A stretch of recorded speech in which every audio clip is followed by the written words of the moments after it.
Радио Саха. Первое радио Якутии. Какие проблемы горожане и гости столицы?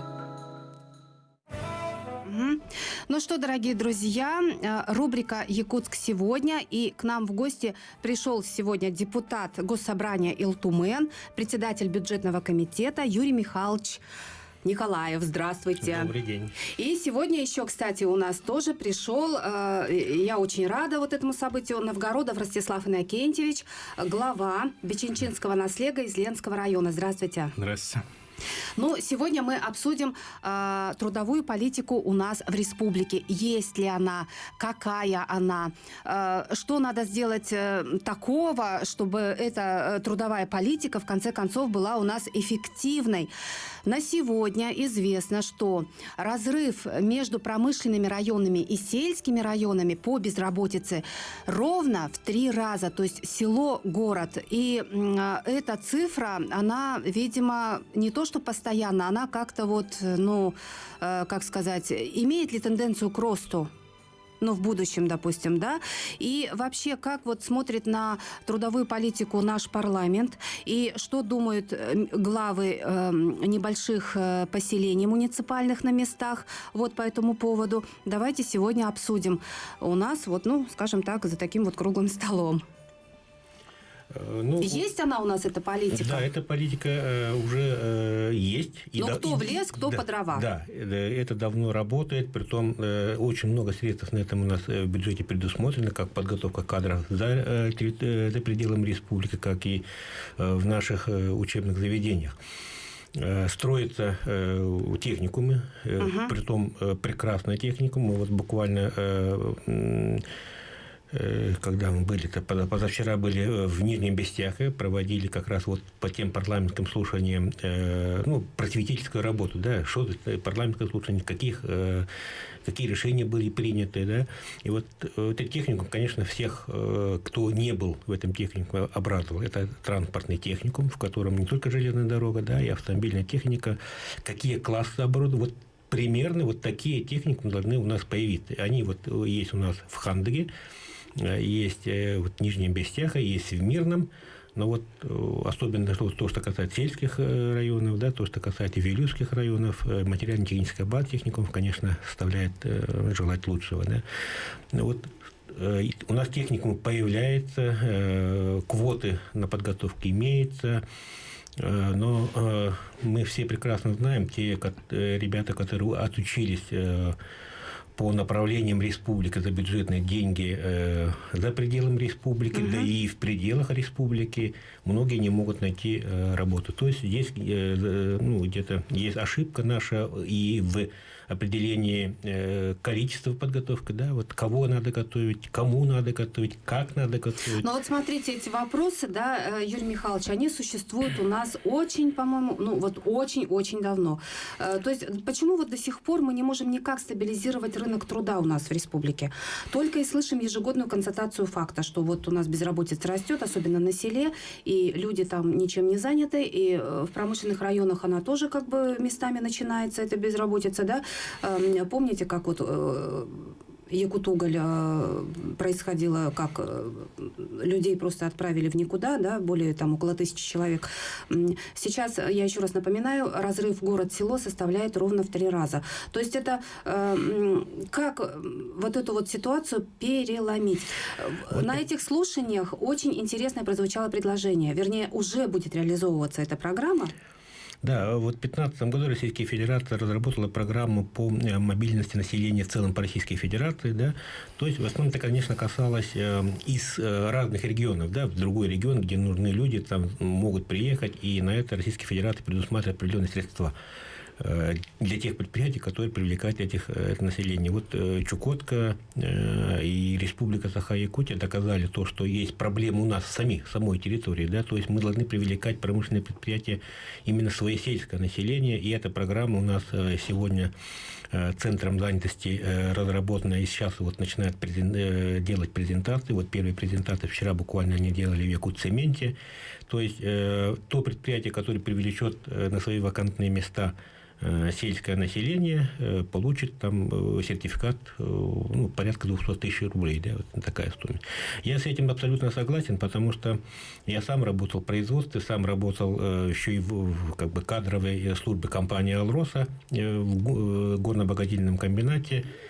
Заинтересовать предприятие надо обязательно. Вот мы в парламентских слушаниях, возможно, мы этот вопрос касались меньше всего, но все-таки через налоговые льготы, наверное, да, через компенсацию затрат на переобучение, подготовку кадров из сельских районов, в том числе и наших местных трудовых кадров, обязательно это надо делать. Мы об этом уже по итогам слушания задумались, и мы об этом думаем.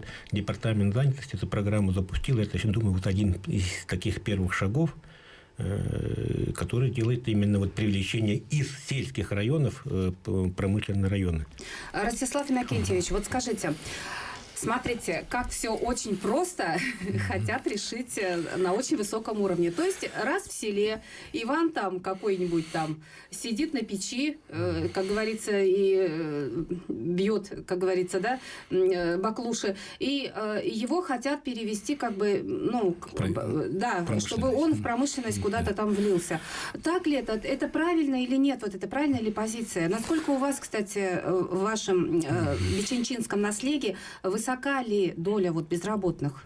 В нашем наследии безработица остро не стоит. В основном работает, половина наследия работает на промышленность, но из них большинство по срочному трудовому договору, как не на постоянную работу. Эта проблема тоже стоит. Но, как сейчас говорилось, что с наследия всех надо перевести в промышленность. Но это с моей стороны, думаю, это неправильно, потому что в наследии тоже должно быть какое-то производство. На это тоже надо обращать внимание.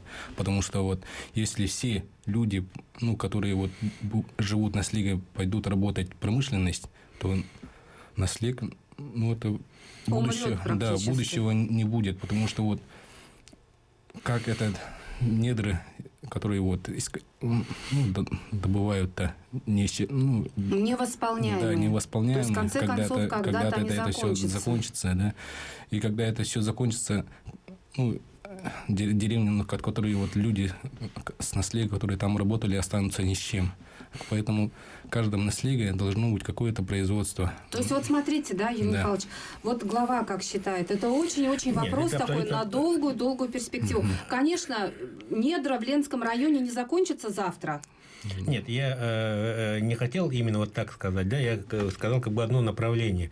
То, что касается департамента занятости, это занятость, да, поэтому первая у них задача, во-первых, составить реестр всех людей, которые стоят в очереди на устройство в работу, да, то есть этот реестр должен быть по республике, по крайней мере, должен быть выработан. То есть мы должны знать Петрова, Сидорова, где он, чего он хочет. Ну и потом этот реестр, он же постоянно меняется. Не только на постоянная работа, там имеется в виду и вахтовая работа. Да? Я работаю в Минском районе, все-таки прочувствовал то, что для наших, как раз на ярмарках, которые проводит департамент занятости, в Сунтарах, в Нюрбе, люди в основном-то хотят работать по вахте. То есть они хотят во время охоты охотиться, во время заготовки дров они должны быть дома. Да? Кстати, я от одного чиновника... И притом очень хорошего разряда. Мы в Сунтаре нашли токаря 6-го разряда, да, в котором в Мирном буквально там есть несколько дедушек, которые этим занимаются. Да, и мы его хотели привезти. Он вроде бы согласился, в конце концов, он просто он не досказал, что он не хочет работать на постоянно, он готов снимать квартиру и работать, когда он хочет уехать в Сунтар. Да? Но, естественно, для таких предприятий, как «Алроса», особенно на постоянность, наконец, такие не подходят. Да? Поэтому с точки зрения вахты, то, что сейчас происходит в Биченче, это абсолютно правильно, так и должны работать в том числе. Да? Но дальше есть... Но ведь кого-то это не устраивает по договору срочному. Вообще надо начинать, как мы в Нижнем Бестях, в общем-то, договорились, буквально с детских садов. Да, с уровня детского сада. семьи, из детского сада, и самая, наверное, основная доля профориентации должна быть в школах. Вот. У нас профориентация вот сегодня, к сожалению, оказывается, многие школы, многие и ребята, которые заканчивают школы, не только ученики, но и учителя, родители не знают, что готовят в мирном техникуме, да? Там 2 техникума больших: Светлинский индустриальный техникум и Мирнинский региональный технический колледж. Да, не знают, что готовят в Нижнем Бестях, что готовят в Камне, да? Кого готовят, да, на какие специальности вообще есть вакансии. Нет, но знаете, мне кажется, вопрос должен стоять высший эшелон нашей власти, законодательной власти. Мне кажется, как журналист, должен заниматься большой перспективой стратегии. Кто нам понадобится? Кстати, сейчас рассматривается закон о стратегическом планировании, в том числе одно из направлений, конечно, кадровое направление. Сегодня мы ошибаемся в прогнозах. Да? Мы прогнозируем, что через 5 лет нам понадобится инженер-горняк, условно, в карьере и релях Мирнинского района. Через 5 лет, когда товарищ уже трехсторонним договором приходит, а там уже и этого карьера уже нет, и такие люди нужны, эти люди куда пойдут? Они начинают искать сами работу. Да? Прогноз должен быть четкий, точный. Хорошо. Еще такой момент, чисто практический. Очень многие, наверняка и у вас, люди жалуются о том, что, в плане того, что приезжают работать в компанию, допустим, хотят куда-то устроиться, Транснефть или еще куда-то, да, а им говорят: слушайте, извините, мы вас возьмем только на срочный договор, и может и мы еще и посмотрим, потому что как бы считается, что местное население у нас действительно, как вы сказали, да, летом у нас, пора эсэхов начинается, потом, сенокос, опять-таки, потом охота, и вроде как-то так вот. Не, надо быть абсолютно гибким, надо быть в этом случае, да. Во-первых, Ленский улус отличается как раз тем, что там и нефть, и газ, да, и к сожалению, с этими предприятиями и в руководстве республики, по большой степени по налогам где-то мы находим общий язык, да, а в целом по направлениям, да, Сургутнефтегаз, например, докладывает, что у него работает там практически 30%, если не, возможно, я ошибаюсь, очень большое количество местного населения работает. А качественно, если посмотреть, где они работают в обслуживающем персонале, да, где заработная плата в кратном размере ниже, чем в основном производстве. В основном производстве они приводят своих. Притом приводят своих, они отрабатывают ровно 21 день и уезжают. То есть мы тут дважды теряем. Да? Во-первых, наши люди зарплаты не получают, да, большую в основной вахте. И еще они НДФЛ не платят, потому что они полный месяц не отрабатывают. Да? С этим, я знаю, что правительство республики договаривается, но пока условия Сургута такие. Да? На основные принимать только сургутских. Кстати, в Нижнем Бестях интересный случай был. Молодой человек, который учился по направлению с республики и должен был работать в Сургуте. Сургута в Якутске нет отдела кадров, да, то есть его принимают работу в Сургуте, и сразу им ставят условие, что он должен работать, жить должен в Сургуте. Он живет в Сургуте, приезжает на вахту через, тоже наш местный кадр живет в Сургуте, приезжает на вахту работать на Талакан. Интересный случай. Но он, в конце концов, не выдержал, сейчас работает в ЕТЭКе. Скажите, а можно ли каким-то... нам позвонил кто-то, да? Здравствуйте. Здравствуйте. Добрый день. Из города Якутска, Павлова. Такой вопрос Юрию Михайловичу. Идет очень хорошая политика по трудоустройству молодых людей, хотя молодые люди, которые окончили вузы и СУЗы, не находят рабочее место, да, работу. И в этом году эта политика будет работать, и трудоустройство студентов СБПУ будет идти, да? Да. Ага. И я как мать очень волнуюсь и хотела бы записаться к вам на прием. Пожалуйста. Можно, да? Можно, конечно. А как? Если вы интернетом владеете, зайдите в сайт Госсобрания Илтумен, там есть телефон общественной приемной, и они записывают вас, если вы скажете Николаева, они запишут там, у нас есть определенные графики, а сейчас следующий прием, честно говоря, не знаю, когда, где-то, по-моему, в феврале оно должно быть. Запишите. В принципе, вы можете прийти, вот общественные приемные, скажете, вот, Юрий Михайлович, мы договаривались, можете прийти в любое время, в свободное время я вас приму. Угу. Ну, смотрите, все-таки как сделать так, чтобы вот эти компании крупные, которые работают у нас, промышленные, производственные, относились к нам, к местному населению с большим уважением, с большим уважением. И все-таки вот мама недаром сейчас вот позвонила, да, она беспокоится, что действительно это не гарантия того, что, допустим, человек закончил, допустим, я не знаю, Бауманку там или еще что-то. Это совершенно не факт. Вот, как я знаю, мои знакомые говорят, это совершенно не зависит и не влияет на дальнейшее трудоустройство здесь у нас дома, вот в эти компании? Ну, у нас, к сожалению, федеральные законы по недропользованию не позволяют нам прописывать в лицензионное соглашение вот то, что мы хотим, особенно то, что касается кадров, да. И у нас вот по итогам парламентских слушаний мы в рекомендации прописали себе задачу Госсобрания Елтумен отрабатывать в федеральном уровне именно по законам, то, что касается по недропользованиям, как бы попытаться прописать, чтобы трудоустройство местных кадров было в приоритетном порядке. Вот эту задачу мы себе поставили, уже начинаем по нему отрабатывать. Это самое главное наше. Да? Ну, законодатель – это не исполнительная власть. Мы, в первую очередь, наша задача установить законодательную базу. Да? Вот то, что мы говорили, закон о молодом специалисте, да? Это то, что было в Советском Союзе. Мы многие вот именно проходили по этому закону. И нас ставили, например, в очередь на получение квартиры в приоритетном порядке, в льготной очереди мы ставили. Нас ставили, и молодые специалисты, которые пришли по направлению. Да. Но смотрите, сегодня в России такие законы есть. Они, конечно, будут носить определенные финансовые нагрузку, поэтому они будут проходить через бюджет довольно-таки сложно, потому что сегодня у нас с бюджетом что творится, мы уже слышим и видим. Да. Поэтому мы должны этот закон в этом году все-таки сделать так, чтобы те ребята, которые отучились за бюджетные деньги, все-таки отрабатывали эту работу. Да? То есть они должны обязательно трудоустроиться там, где сегодня они нужны. Вот видите, у нас как-то, понимаете, получается... А вот еще позвонили к нам. Здравствуйте. Здравствуйте. Алло, здравствуйте.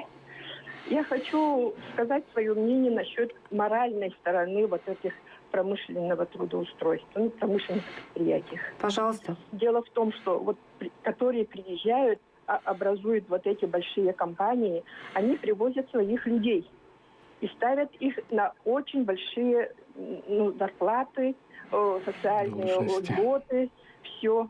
А местные не берут, потому что вот эти промышленные предприятия, они ворочают очень большими деньгами. И, естественно, они вот это для воровства местное население им мешает. Они ставят своих людей, в котором платят очень много денег.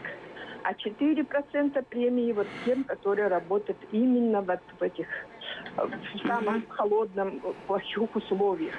Ну, понятно. Устраивает так, чтобы местное население испытывал очень большие трудности, такую моральную сторону. А потом говорят, вот местное население не умеет работать.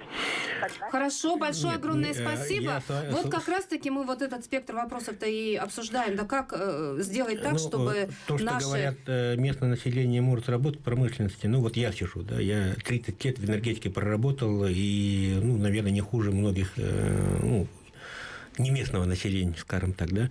Но вот для компании «Алроста», для компании «Якутскэнерго», которая давно находится на территории республики, вот эти вопросы уже задавать мы, наверное, скорее всего, не будем, потому что там кадровая работа проводится. Там работает и как в «Алросте», так и особенно в Якутскэнерго работают только местные кадры, да, там привозных практически нет, никто у нас сегодня уже не приезжает с России после окончания высшего учебного заведения по распределению Якутскэнерго, да, это только приезжают только наши местные. А вот то, что, конечно же, притом вакантных мест в этих предприятиях очень мало. Сегодня в компании «Алрос», например, вообще закрытый прием, да, в Якутскэнерго вакансии имеется, но они целевым назначением в СВФУ готовят своих работников, своих стипендиатов вот я не говорил о работников, да, то есть ребят сначала готовят в среднеспециальное учебное заведение, да, они набирают опыт, работая в рабочей должности, а потом уже показав себя, идут уже на инженерную должность, начинают получать заочное уже высшее учебное, Но совершенно уже осознанно. Вот так должно быть. А мы вот отучаем своих ребят в высших учебных заведениях, они потом работают. В 22 года ребенок выходит, в голове бардак. Бардак. Да. Его, конечно же, устраивают за работу рабочим. Мама с папой выучили на инженера, а он хочет заниматься музыкой. Да что ж такое? Да, 3-4 разряда. А потом они, кстати, многие и не хотят дальше работать в инженерной должности. Почему? Потому что что такое инженер, да, что такое мастер, мы прекрасно знаем. Это человек, который приходит в 7 часов утра, уходит в 10 часов вечера, на него ответственность за всю, там, ну, у кого бригада, у кого там участок, они отчитывают, бумажная работа, а рабочие получают заработную плату выше, чем молодые мастера. Естественно, они приходят в 8 часов, уходят в 5 часов, и голова не болит, да, поэтому тут уже, я думаю, мы должны практически вот так индивидуально готовить элиту, и как рабочую, так и инженерную элиту. Но вот тут и дело, смотрите, должна быть какая-то... Петрова, Сидорова, Иванова, четко мы должны знать практически со школьной скамьи, что он должен быть начальником. Некая какая-то структура должна быть, мне кажется, которая бы сказала, вот да, через 10 лет нам нужны будут, вот прям край как нужны будут, вот такие-то, такие-то специалисты, через 5 лет такие-то. Ну, то есть вот прям по годам расписать, чтобы родители и дети видели, и в конце концов просто показать, может быть, видео там, я не знаю, кто такой сегодня нефтяник. Вот у многих, например, в голове, что это человек какой-то там ватники, там, какой-то там черный, чумазый там и так далее. Да? Сегодня же это не так. И в конце концов, ведь скоро этих нефтяников наверняка заменят роботы, наверное.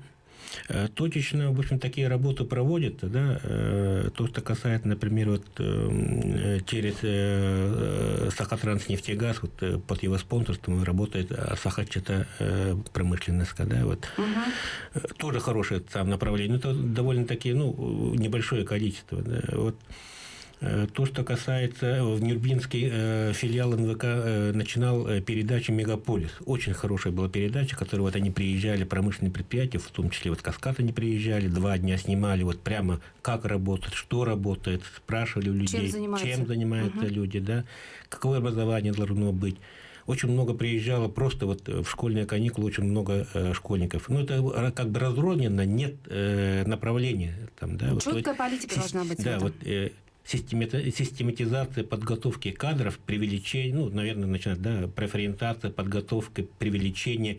И самое очень важное – закрепление. Мы забываем, мы готовим кадры, потом их забываем, чем они занимаются, как они занимаются, потом где-то они выстреливают, появляются где-то на горизонте, да, мы их прихватываем, включаем в резерв кадров. Так не должно быть. Мы должны за каждым кадром, который, по крайней мере, вот тех людей, которые обучили за бюджетные деньги, мы должны знать каждого в лицо и за каждым следить, и помогать. Вот, и как, вот как морально, так и, возможно, и материально. В этом должна работать не только государственная власть, и в этом, я думаю, основную долю свою должны внести муниципалитеты, откуда ребята эти вышли. Да.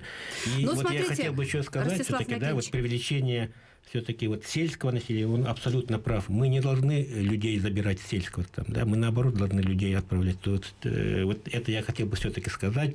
Мы не должны привлекать ипотеками, дешевыми ипотеками город Якутск. Мы должны строить в сельских населениях там, да, и давать возможность, вот, чтобы они мобильно работали, в том числе через вахту, живя у себя в деревне в родном месте, работать и зарабатывать, ну, хорошие деньги, чтобы можно было прожить. И вот то, что благоустройством сегодня занимаемся, это тоже одно из там, да, адаптация людей. То есть человек, который приехал, ходил на улицу в туалет, и он приезжает в тот же мир, в котором благоустроенное. Так не должно быть. Поэтому людей должны готовить уже в самих деревнях и стараться, чтобы они там все-таки оставались работать, и создавая и производство, но если есть возможность, и на вахтах зарабатывать средства. Ну вот, Ростислав Иннокентьевич, добавьте, пожалуйста, немножко пару слов.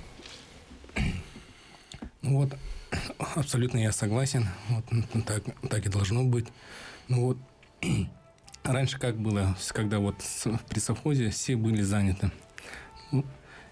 И вот сейчас, когда вот производство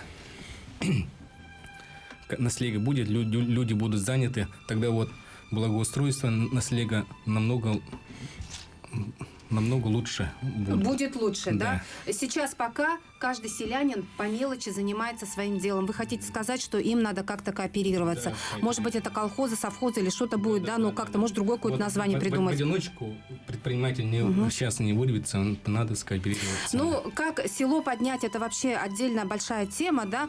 Но давайте, дорогие друзья, попрощаемся с нашими гостями. У нас осталось буквально совсем чуть-чуть время. Председатель бюджетного комитета Юрий Михайлович Николаев был у нас сегодня. И Новгородов Ростислав Иннокентьевич, глава Бичинчинского наслега. Спасибо.